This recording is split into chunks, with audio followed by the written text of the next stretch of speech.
ടൗട്ടെ ചുഴലിക്കാറ്റിൽ തകർന്ന തിരുവനന്തപുരം വലിയതുറ പാലത്തിൽ സന്ദർശകർക്ക് വിലക്കേർപ്പെടുത്തിയിട്ട് വർഷങ്ങളായി. ടൂറിസം കേന്ദ്രമായി ഉയർത്താനുള്ള നടപടികൾ ആരംഭിച്ചിരുന്നുവെങ്കിലും എങ്ങും എത്തിയില്ല.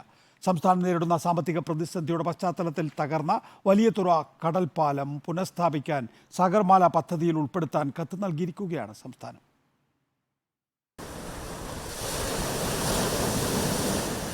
വലിയതുറ കടൽപ്പാലത്തെ നവീകരിച്ച് ടൂറിസം കേന്ദ്രമായി ഉയർത്താനുള്ള നടപടികളുമായി കേരള മാരിടൈം ബോർഡ് രംഗത്ത് വന്നിട്ട് വർഷങ്ങൾ പിന്നിട്ടു.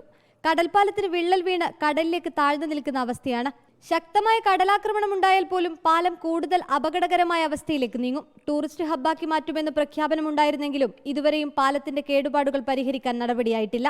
നവീകരണത്തിന്റെ ഭാഗമായി ചെന്നൈ IITയിൽ നിന്നുള്ള സംഘം പാലം സന്ദർശിച്ചു. പാലത്തിന്റെ അറ്റകുറ്റപ്പണികൾ ഏത് തരത്തിൽ വേണമെന്നത് സംബന്ധിച്ച് പഠനം നടത്തി. DPR അടക്കം നൽകുകയും ചെയ്തു. സംസ്ഥാനം നേരിടുന്ന സാമ്പത്തിക പ്രതിസന്ധിയുടെ പശ്ചാത്തലത്തിൽ പാലം പുനഃസ്ഥാപിക്കുന്നതിലടക്കം ചില തടസ്സങ്ങൾ നേരിടുന്നു. കടൽപ്പാലം പുനഃസ്ഥാപിക്കാൻ കേന്ദ്രത്തിന്റെ സാഗർമാല പദ്ധതിയിൽ ഉൾപ്പെടുത്താൻ ആവശ്യപ്പെട്ട് സംസ്ഥാനം കത്ത് നൽകിയിട്ടുണ്ട്.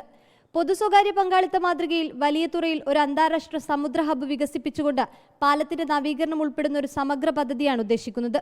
പദ്ധതിയുടെ ടെൻഡർ അടുത്ത ആഴ്ചയോടെ പ്രഖ്യാപിക്കുമെന്നും പ്രവർത്തനം വേഗത്തിലാക്കാനുള്ള നടപടികൾ തുടങ്ങുമെന്നും മെരിടൈം ചെയർമാൻ പറഞ്ഞു.